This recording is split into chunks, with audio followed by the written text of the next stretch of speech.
Saturday, millions of people across the country flooded the streets in protest against the Trump administration's handling of deportations with immigrants.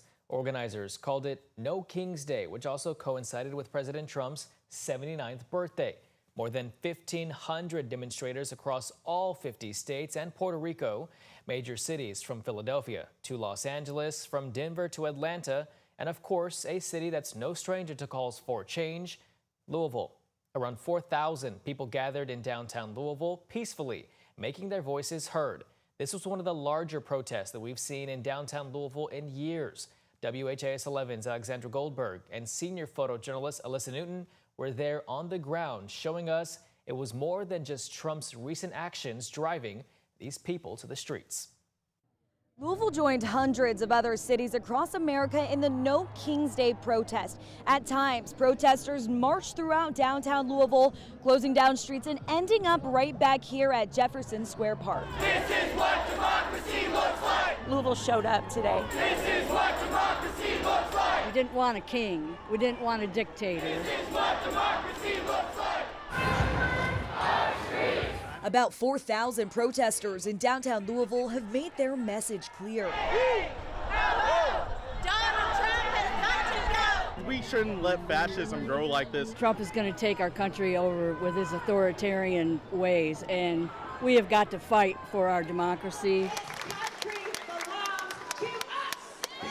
Louisville joined in lockstep with 2,000 cities across America for a No Kings protest in opposition to Trump administration policies. We're immigrants, you know, we have to stand up for what's right. We cannot let our brothers and sisters get kidnapped. I'm a teacher, and I'm here to stand with kids and my students that are immigrants and that overall are not being respected by our current president. Many demonstrating against nationwide immigration raids. This country is built on immigrants, and you should be proud of your heritage, but you should also be proud to be an American. This right here is what being American is about.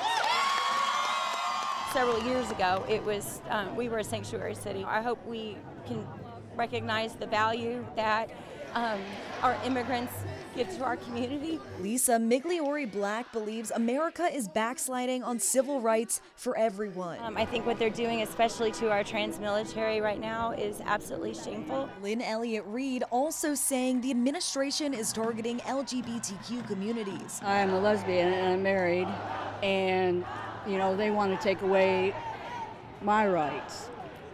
They want to take away the rights of friends of mine. Their chants filling Jefferson Square Park with their demands. In Louisville, Alexandra Goldberg, WHAS 11, on your side. And Louisville was not the only city in Kentuckiana that had people protesting. Photojournalist Levi Hammer and I were across the river where hundreds gathered at Courthouse Plaza in New Albany. Hey! Ho, ho! Donald Trump has got to go! The protesters showed up at 10 in the morning. Many shared frustration with the Trump administration's first 6 months in office. One demonstrator saying he believes the GOP has become hypocritical. Whenever you have a sitting president who openly mocks courts anytime they rule against him, who his cabinet members foment actual sedition among the people, and then you have him sending in troops to California against the wishes of the governor, against the wishes of the mayor. How can we be a conservative party who rejects the basic tenets of conservatism?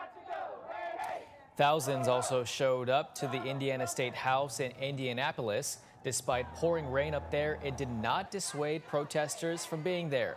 There was also dozens of protests around Kentuckiana, including Shelbyville and more than a dozen cities in Kentucky. The marches coincided with the military parade in D.C. to honor the Army's 250th birthday. It featured more than 6,700 troops marching down the street of the Capitol.